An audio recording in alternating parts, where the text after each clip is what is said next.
you could overcome a lot of disparities by becoming rich, by becoming famous, or whatever type of success.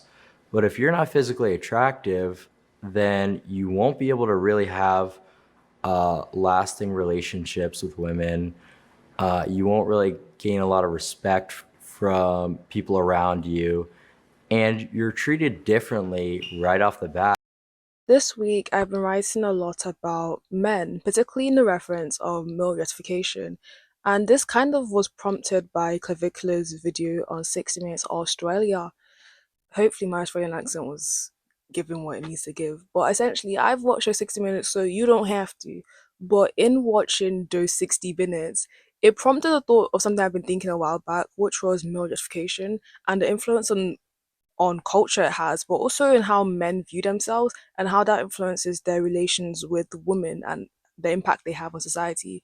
So I wanted to just really explore spaces like the manosphere, as well as red pill culture and incel culture, and Looksmaxing as well, but also the rise of controversial figures like Andrew Tate and Clavicular. Well, essentially, this video is going to be exploring a bit of that essentially. But if you're new here, hi, I'm Sharon, and this is Sharon Unfiltered, where I explore media, fashion, politics, and everything in between. I feel as though the 21st century has essentially accelerated the issue of male objectification. It definitely has been the backdrop, so it's not a new issue, but it's definitely accelerated and brought it to the forefront. And when I think of peak male objectification, I think of figures like 50 Cent and D'Angelo, and that's why I think just because of MTV rap culture. But I definitely think it accelerated in the 80s and the 90s. It was a mix of like socio-economic changes as well as the rise in women's rights. Like a lot more women were now in the workplace, but as well as I want to say MTV rap and music video culture has definitely played a role in how we see men and male justification. I definitely think from the 2000 onwards, it's changed a whole generation's psyche, or at least men's psyche, of how they see themselves in relation to women and society for a huge amount of like I think a huge amount of our human existence, men haven't had to rely too much on their looks. And I'm not saying that looks have never not mattered for men, but I'm saying in relation to how women have to sort of look in society, looks have been a huge component of how women are treated in society, like historically, and even now in society, looks are still a huge part of how we're treated, and it affects our prospects from just dating prospects for if we get a job or not, or so and so it constantly affects the way we're treated in society, whether society likes to admit that or not. I definitely think it's more overt now. People, it's always been overt, but I think it's more overt now. Like people have always been in denial about it, but there is some truth to that. I think this is a new instance for men in terms of male justification that is definitely a lot more overt that if you're not a specific type of attractive and if you don't look a certain way, obviously romantic attention can differ in that instance. But I also want to think about something that Marilyn Monroe said, which was, Don't you know that a man being rich is like a girl being pretty? You might not marry a girl just because she's pretty, but my goodness, doesn't it help? and this was said what in 50s/60s in the movie Gentleman Prefers Blondes, and there's definitely truth to that. But I definitely think there's a more the playing field is changing in the way that that can equally be true for men now, or similarly enough true for men that looks also matter for them as well. I definitely want to explore male justification, how it linked into spaces like incel culture, red pill culture, but in terms of what is the lasting impacts it has on just wider contemporary culture and how we treat women and this rise of misogynoir. So everything I do is for the girls. This kind of relates back to women, but definitely want to understand or explore male justification through this lens essentially. But the video title is essentially masculinity after the American dream, and this is prompted by the Clavicular interview, which is one of the most awkward 60-minute interviews I've ever watched. And 60-minute interviews in general, like 60 Minutes Australia, 60 Minutes America interviews, can be awkward. Like they've had some controversial people on there. But I'll just do some background stuff. Clavicular is essentially can I call him an influencer? I think that works. Influencer, influential figure in the manosphere space, in the red pill slash lookmaxxing space. Definitely different spaces, but they kind of overlap. They're definitely different spaces. And before I continue this video, I just want to like define those things because I was talking about this video with a friend actually. We were talking about this on video call with a group of friends, and it kind of a mix of Clavicular's interview and just speaking to my friends kind of stemmed this video. So I wanted to find some key terms before I go forward because it does help in terms of understanding how this links into culture and politics and how it influences the media we consume essentially. First of all, if we think of incel is short for involuntary celibate, and that essentially means that the argument here is that the Brads and the Chads of the world, which are conventionally attractive men, have essentially ruined their prospects, their romantic prospects of getting women or being in close proximity to women because conventionally attractive men have taken all the prospective women essentially. That is what an incel is, or that's what the incel theology is. Brief summary. You can go deeper into this. I would recommend if you did want to go deeper into this, you should watch Louis Theroux's Manosphere documentary. I think that's on Netflix. I could be wrong. Secondly, we need to define red pill culture. Red pill culture actually stems from The Matrix, which is a movie series, and it follows the main character Neo, which you flip it around means is one. But essentially, he's given the red pill or the blue pill. The red pill essentially makes him wake up from the simulacra of what the Matrix is and has to deal with actual reality. So, what the red pill theology is arguing is that we provide you the truth through our content and we're trying to show you what the world actually looks like, not what you've been fed that the world looks like. And it's an incredibly also misogynistic view or approach. That's their theology. Incel and red pill content often overlap.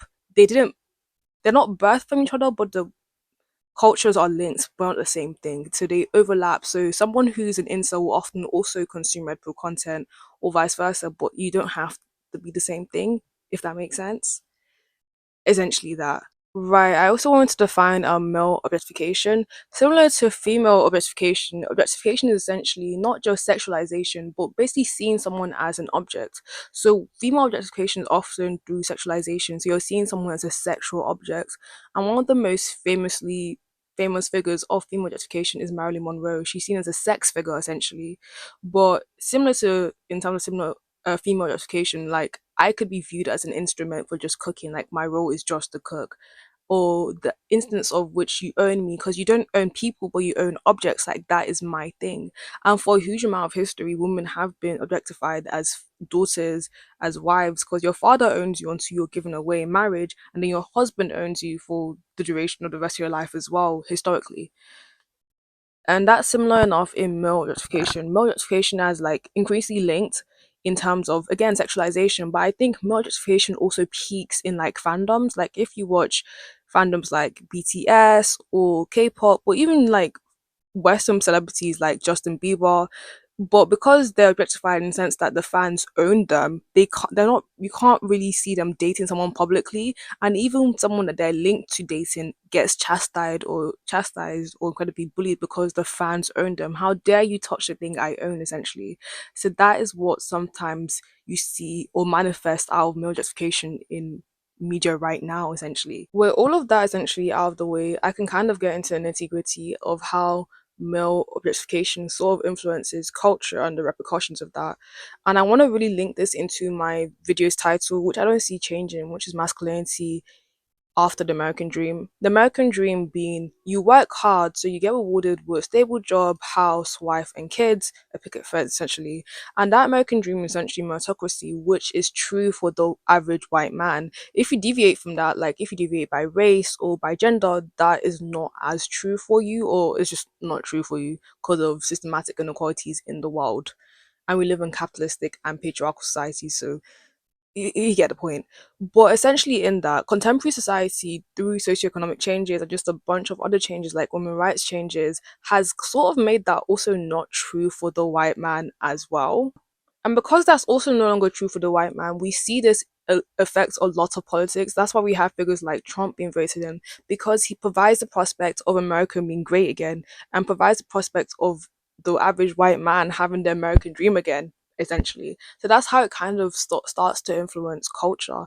But in terms of modification, like I spoke earlier, the mix of socioeconomic changes, women's rights, as well as just MTV culture kind of all bleed into this. And I definitely want to start with socioeconomic changes. The way in which capitalist societies or capitalism is built, essentially, it thrives off of exploitation. And for capitalism to work, there needs to be some degree of inequality or poverty within society.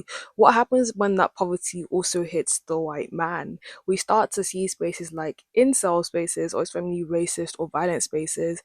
And if we wind back to the early 2000s, post 9/11, when the crash obviously hit the Twin Towers and the World Trade Center, which is where a lot of like economic like happenings happen in the world. Like America does have that much influence in the world. And then we move forward a few years after and we see the establishment in 2003 of channels such as 4chan and what that's kind of done for incel culture. For those who don't know, 4chan is essentially a website that was made in 2003, and it was revolutionary in 2003 in the sense that you could post anonymously. So you could post like thoughts, or it was basically trying. The aim was to like find fandoms and stuff essentially. So you'd post thoughts, and people would add more to your thoughts. It's kind of like your modern day Reddit, but I think Reddit obviously is anonymous now, but Reddit I feel like is the modern day equivalent of what 4chan was back then. But essentially, with the mix of anonymity as well as a lack of moderators on 4chan, it meant you could get away with basically a lot. And it was kind of this breeding ground for incel culture, which already started in the 90s. So kind of incel culture on 4chan kind of just blew up when you had actually talking about incel culture, the way in where I'm referencing incel culture, I'm not saying that incel is always a white man, but if you ask someone in 2003 what an incel looked like, it would be a white man living in his mom's basement, which is why I'm referencing in stage of that era. I think incel culture has evolved in the sense that basically most or any man can be an incel. Even race is not really a dependent of it. You get what I mean? But back in the instance of 4chan and which incel culture blew up, it kind of became this breeding ground of misogynoir where men went out their frustrations because they didn't have proximity to women, which they felt like they deserved and earned. And that sort of just blew up. And what we have as the results of that is red pill culture and issues such as looksmaxing. And we have like really influential figures in the spaces of manosphere like Andrew Tate and Clavicular because of this, I fear. I do see this as like a bi-direct thing. Like the evolution of it is just pretty massive. I do want to say again though, just because you are engaged, the person engages in red pill culture doesn't mean they're an incel. Like the cultures overlap and people can be both. But as Clavicular said in the interview, like they differ slightly, but they often, people in one space will often be in the other similar spaces essentially. But website and online spaces like 4chan didn't just emerge off of socioeconomic changes alone. I really want to talk about the influence of media, particularly MTV rap culture and MTV video media, and how this also influences male objectification. A lot of us talk about in terms of when we look at MTV videos, the video vixens and how extremely skinny and toned they were, and influence and the impact that had on young women's psyche in the instance of anorexia culture and has I forgot her name when she said, "Oh, nothing tastes as good as skinny feels." Essentially, the early 2000s was essentially a breeding ground for eating disorders. But I think something similar was also happening to men, definitely more subtle. And when I think of peak male objectification in these videos, I think of 50 Cent in his In the Club video and D'Angelo in How Does It Feel video, essentially. And these videos essentially became visual templates for desirability in, oh, yeah, that's so hot and that is so cool. And what does that do for the male psyche? And D'Angelo speaks about this years later on before his death about how he felt like that was his most heavily sexualized time. Obviously, he was going through a lot of exploitation via his manager, who also has a child with, and she was like significantly older than him.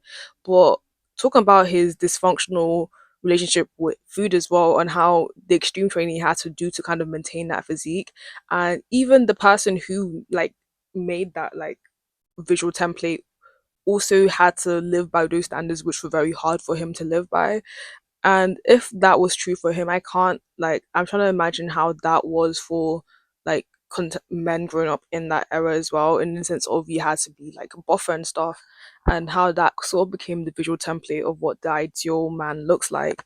But in talking about male justification, I really want to focus as well on black male justification. There's often an intersectionality between both, in which blackness and this idea of black masculinity is often hypersexualized as well.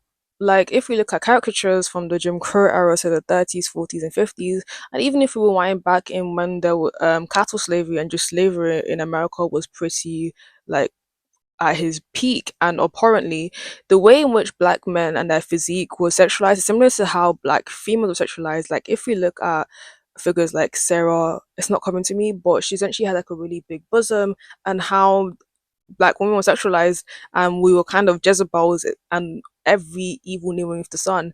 That similarly was happening to black men as well, in the instance of their physique, essentially, especially they're down below, in which there would be these connotations, and something of what that modern day is essentially BBC, but how black men were essentially these like breeding objects, and we were seen as sort of animals in how we were bred, essentially.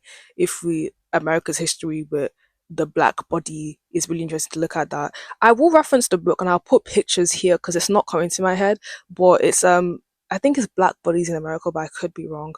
I will reference it. I read this like years back, but it was really interesting in that instance of the relationship that American society or the country itself has with like black bodies. But in that instance, the way black men have also been objectified sexually as well, and you often see, I think a lot of black men do lean into this. Not everybody, but a good amount of them also do lean to this and this BBC culture, which stands for Big Black. I will not be saying the last word because no, but essentially that, and understanding the instance in which race and masculinity becomes this hypersexualized machine, and all you're seeing is a sex object or sex symbol or something to obtain or something to use for pleasure, essentially.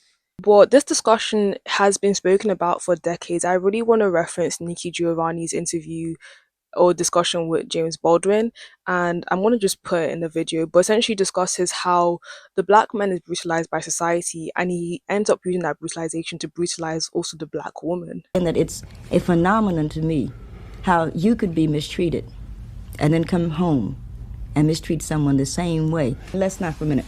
Let's say in the mind of, let's say your father, who is just an example, or the mind of my father, you know what I mean? He is being mistreated. I'm not going to deal with the cracker that's mistreating him. I'm going to deal with him. He knows that he is not being treated with the respect due him as a person, as a black man. Okay. In order to like get that together, when he comes into that house, he begins to like brutalize my mother, for example.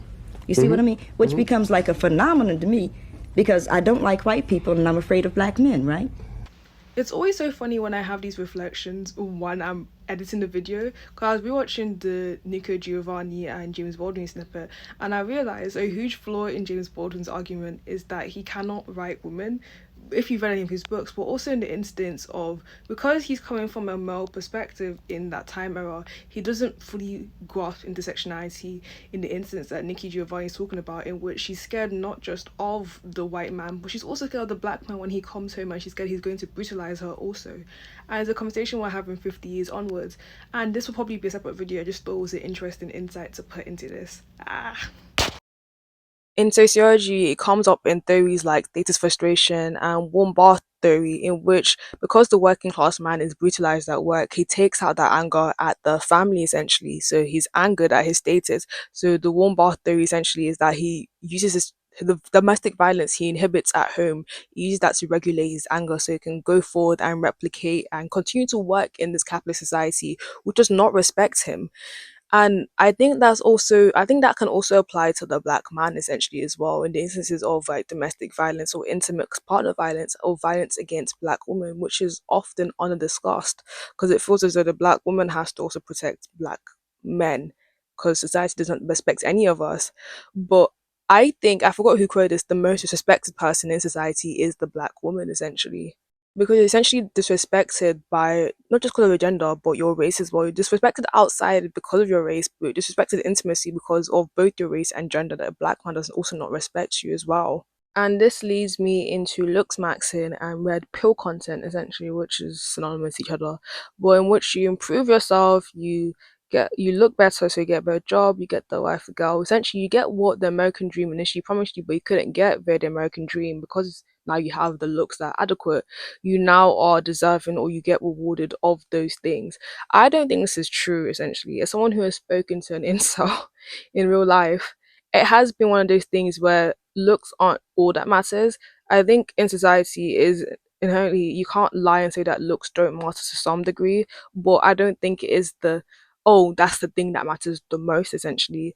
And if we look at other aspects like personality and stuff, but I think a huge issue within incel culture and why so many of them will never like end up with women or the way in which they relate is first of all what they think women find attractive is questionable, and second of all, the way in which they view and relate to women. I'll break these two in.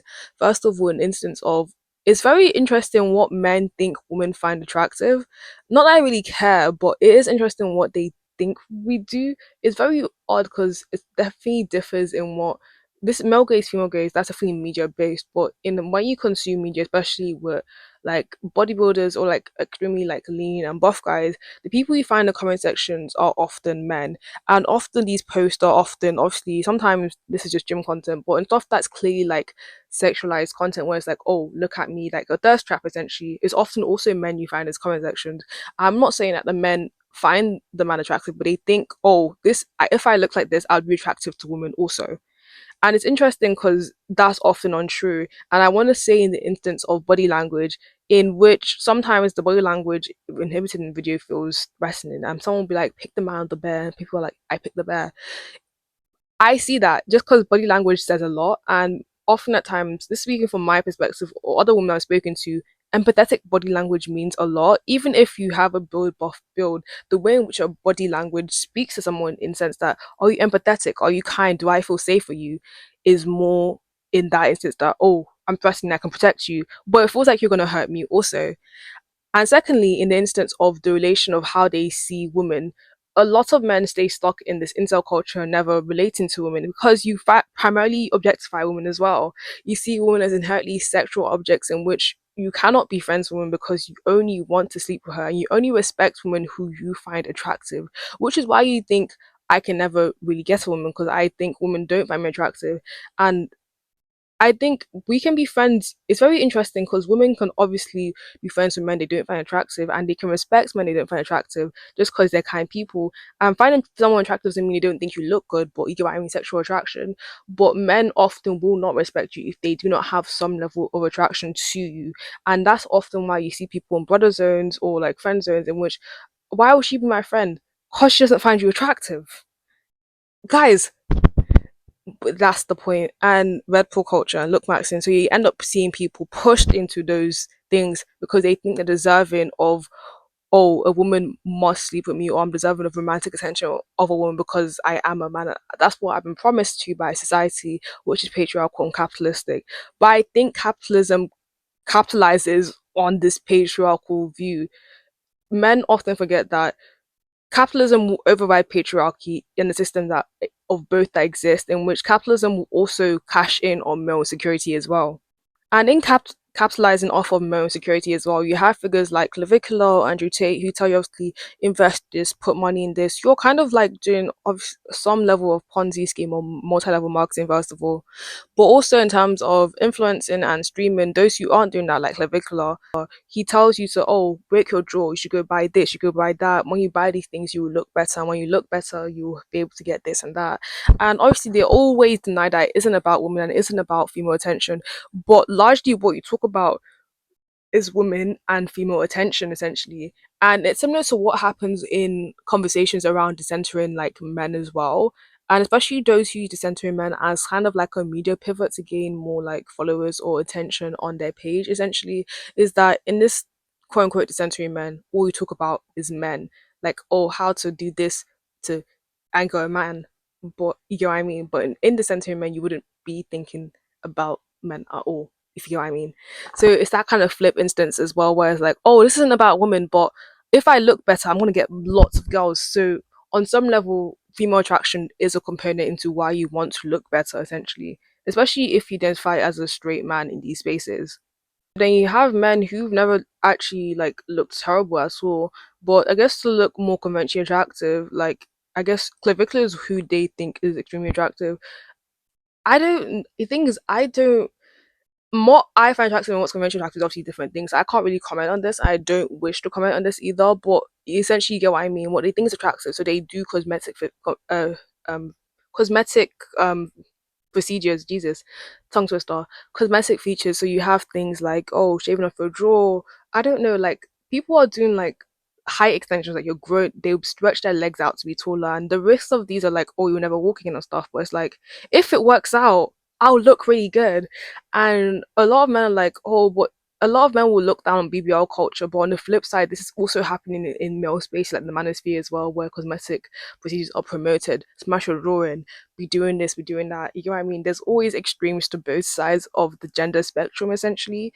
And we're all kind of subjugated on this capitalist society, which capitalizes off our insecurities despite these differences in gender. And despite also living in a patriarchal society, which is supposed to benefit the white man more than anyone, essentially. But to finish off this video, I did want to say I think the thing we can all do is just realize a lot of these insecurities that are created are manufactured to capitalize off. People are making insecurities so they can sell you products so you can make more money. You don't, obviously, the same way in which people don't need BBLs, you don't need jaw shaving surgery, but oh, I will look better, quote unquote. It's it's very paradoxical, spin turny. We're all trying to look better for the opposite. You get what I mean? And no one's essentially ever going to be satisfied, essentially.